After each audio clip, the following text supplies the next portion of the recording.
Filipino, considering his looks, with additional side comments like this. Sana magkaroon tayo ng grupo na hindi naman mangkataasan ng tangos ng ilong. Iba na ngayon, syempre. Para talagang original. So ito si Ted Filon, hindi pa siya nakawala sa makaluma na generation So ayun, kumusta mga Kanoysi? Welcome back sa ating YouTube channel Filipinesi. So ngayong araw ay panonoorin natin itong video kasi umabot sa radar ko ito yung Ted Filon about sa SB19 na parang may inaano daw siya, may pinuna or whatsoever sa SB19, which is SB19 is something Filipino group or P-pop, right? So panonoorin natin ito. Actually, hindi naman talaga ako totally nakasubaybay dito sa SB19. Kaya yun, na-curious lang talaga ako dito kasi sobrang ingay nito sa Facebook. Kasi, yun nga, abot nga sa comment ni Ted Filon. So, yun, nasabayan niyo akong panoorin. For sure, yung iba alam na ito. But, you know, para naman may kasama ako manood dito, di ba? Tapos yun, again, mula ang video ito kay Jero Pages. Meron doon pamagat na Ted Filon's comments about SB19 Justin Draw Flock Online. English Bago nito simulan, Jero Page, subscribe nyo yan. Tapos yun, kung tip nyo naman na may kasama kayo manood, syempre wag nyo na rin kalimutan i-subscribe yung YouTube channel natin, Filipinesi. So hindi na ito patatagalin pa, simulan na natin. Again, ang title ng video ito, Ted Filon's comment about SB19 Justin Draw Flock Online. Start. Gyro or Jero Page? Ewan ko. Gyro. The bond and the connection between 18 and SB19 can be argued as something that is already beyond just being mere fans and idols. English pala to? In a unique sense, in more than 5 years since they've debuted, the relationship between 18 and SB19 can already be considered something like a family. So when something like this comes up, sana magkaroon tayo ng grupo na hindi naman mangkataasan ng tangos ng ilong. Para talagang original. So yun pala yung comment ni Ted Filon, men, about sa ilong. So when something like this comes up, sana magkaroon tayo ng grupo na hindi naman mangkataasan ng tangos ng ilong. Para talagang original. 18 will always be there to defend and educate. Gagi, pinuna pa nga During their radio show, Ted Filon and DJ Cha-Cha, the host Ted Filon made this comment that understandably raised a lot of eyebrows. Stin, sa kanyang first live solo performance. Oo, Pinoy yan. Ang pagagandang bagay. All original. Oo, all original yan. Yung kanta ka ko. Iti na yung mga magagandang mga Koreano.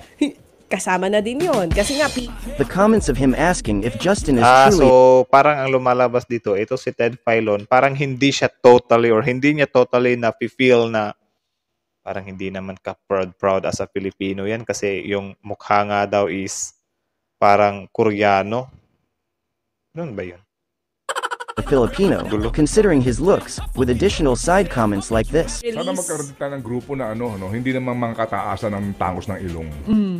Iba na ngayon, syempre. Para talagang original. So ito si Ted Filon, hindi pa siya nakawala sa makaluma na generation So yun, ewan ko, hindi ko ang hirap mag-comment ng ganito medyo ako. Okay, tapusin muna natin. Which many felt as implying that Justin may have undergone enhancements for his nose, making him not quote-unquote original, understandably made a lot of fans. Nag-enhance din pala talaga siya, or yun nga, nagpatangaws din talaga siya ng ilong. Comment down below nga guys, wala kasi akong ganong update dito So parang hindi na talaga pure yung ilong niya din. Comment nga, comment, let me know. People who know Justin expressed their feelings of disappointment online. Even the name Ted Filon trended #1 on Philippines trends. Fans came out with their receipts clearly showing that Justin got his looks, specifically his nose, from his parents, with all his family members having the same features. Okay. So sa ilong na nila. Ano ba, ito bang nanay niya ba yan? Yung family niya may foreign blood na, tapos siya, considered na rin siya as Filipino. Ewan ko. Wala talaga akong gaano naintindihan pa. Pero sige, tuloy muna natin. Many fans have also expressed the fact that even if he underwent surgical enhancement, nagpa-enhance man or not, walang mali doon. Well, tama naman kasi hindi siya required hindi siya required na maging pure Pilipino ka talaga or yung looks talaga ng Pilipino ang anuhin mo para lang matawag kang Pilipino na sumisikat ka sa international, di ba? Kasi yung SB19 sobrang lawak na ng reach nila, di ba? So ito ay mula kay Hansel Pizarrit. Sabi niya, Hi News 5, kindly remind Ted Filon that not every Filipino is pango. Boom. Actually guys, ito din kasi yung nakapagkuha ng attention ko eh. Ako kasi, Filipino ako guys. Like, kita nyo yan, pure Filipino ako. Pero every time na makikita ako ng mga tao sa labas, ang sasabihin nila, may lahi daw akong Bombay or Turko or Arabo or whatsoever, may nagtumatawag din sa akin ng Mexican. Pero ako, yung nanay ko is pure Filipino, tapos yung nanay ko naman ay pure Filipina din. So, wala talaga akong, hindi ko nga malaman kung saan galing tong ilong ko. May nagsasabi lang sa akin na siguro sa mga side ng lola ko, sa mga ninunuan nila or whatsoever. Siguro nung panahon ng pananakop, may nakajowa yung mga, mga tawag dyan, mga kaninunuan ko na mga mananakop, di ba? Di natin alam. Kaya yun, dati sobrang ako dito kasi binubuli nila ako gamit yun nga, hindi tayo mukhang Pinoy daw. Pero ako, pure Filipino po ako. Yun lang naman. So, tama to. Sinabi ni Hansel na not every Filipino is pango. There's nothing wrong with being a mixed Filipino. Also that yung mga sumasali nga sa pageant natin, di ba? Hindi naman talaga sila pure Filipino. Though meron tayong mga pure Filipino na sumasali na nananalo rin, di ba? Pero mostly na ngayon na hindi na. Gaya niyan, silang Pia Wurtzbach, silang Catriona Gray, ang mga apelido pa lang, mga half na sila, di ba? Yung mga artista din natin, mga half na sila mostly, or yung silang Liza Soberano, silang Ann Curtis, sila, basta marami, puro na mga half kasi di naman mawawala yan eh. Walang problema, tama nga naman. Tapos sabi dito, nagpa-enhance man or wala, walang mali doon. Tama yan. SB19 is our country's pride. Yeah, dapat talagang sila. When you made a mistake, acknowledge it and apologize. Yan sa huli. Dapat mag-acknowledge or mag-sorry siya kasi yun, siguro kung sabihin natin na personal opinion yun ni Ted Filon, di mo talaga siya masasabi na totally as personal opinion mo yun kasi sinabi mo yun sa programa mo eh, which is program for the Filipinos, di ba? Na kaya nga kayo merong program na ganyan para panoorin din ng mga Pilipino. So, sobrang daming matitrigger dyan kasi nga sinabi mo doon na parang nadidismaya ka kasi na imbes maging proud ka na okay, so mga Filipino bands pala yan. Actually, honestly isa ako nang maliit sa SB19 before. Pero not in a way na totally nang maliit. Para sa akin lang yung ko sa SB19 is like, ano ba yan? Wala lang naman yan. Pay-pop. Akala ko hype lang kasi eh. Pero nung time na nakita ko yung nila, yung mapa ba yun? Yung mapa at saka yung Gento. Gento una. Tapos sabi ko sa Gento, wala lang naman yan. Gento. Tapos nung makita ko yung Gento, okay din pala yung performance nila guys. Like, grabe. Meron din talagang ibubuga guys yung sa Gento nila na music video tapos yung sound sila Gento parang ganito whatever. Akala ko nga yung Gento ganto yun ang meaning. So at saka ang isa din na sa nakapagpahok sa akin yung mapa no. Napakinggan ko yung mapa. Dang. Laking gulat ko guys, sabi ko, what?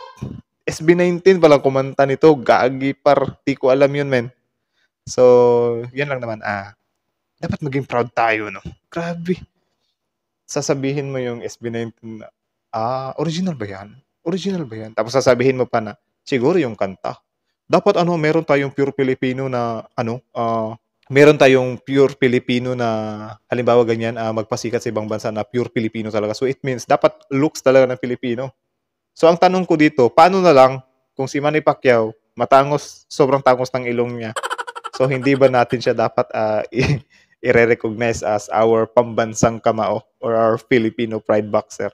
Diba? Sobrang labo nun, men. Kasi Filipino din naman yan. So, yun lang naman medyo ang gulo din talaga. Grabe. 2 minutes lang yung video pero umabot tayo ng 10 minutes. So, tuloy. Sensya na. that there's absolutely nothing wrong about it. That not all Filipinos have to be stereotyped with just a single specific facial features, and that most especially, SB19 is our country's pride. Agree. Fans pointed out that whatever facial enhancements they go or don't go through, this should be inconsequential, and shouldn't be anyone's business. What should be highlighted is the pride in the movement that SB19 has started, their achievements, the unprecedented milestones, and the invaluable contributions they've made to the recognition and appreciation of Filipino music worldwide. Agree. Many fans are hoping that an apology will be extended.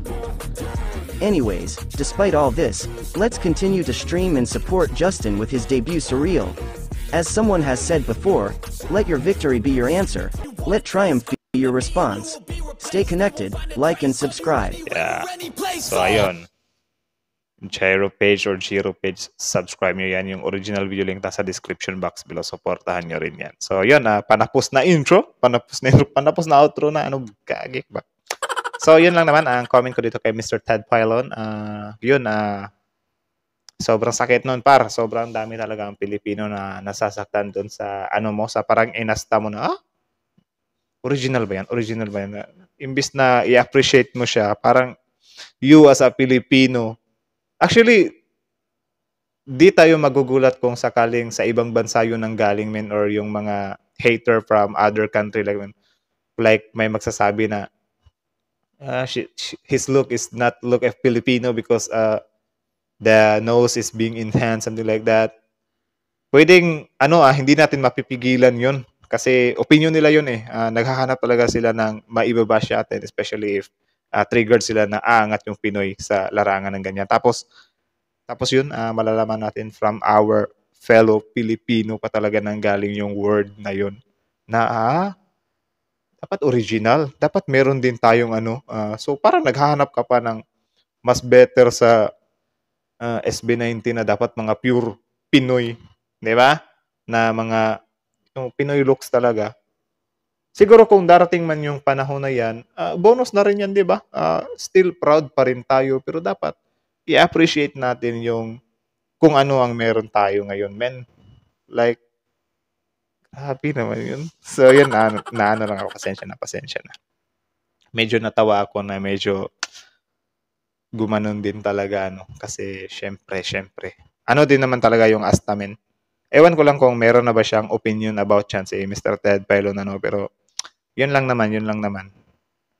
Okay lang siguro kung halimbawa sumali siya sa contest na patangusan ng ilong. Tapos nagpatangos siya ng ilong. Yun, parang hindi tayo mapaproud nun.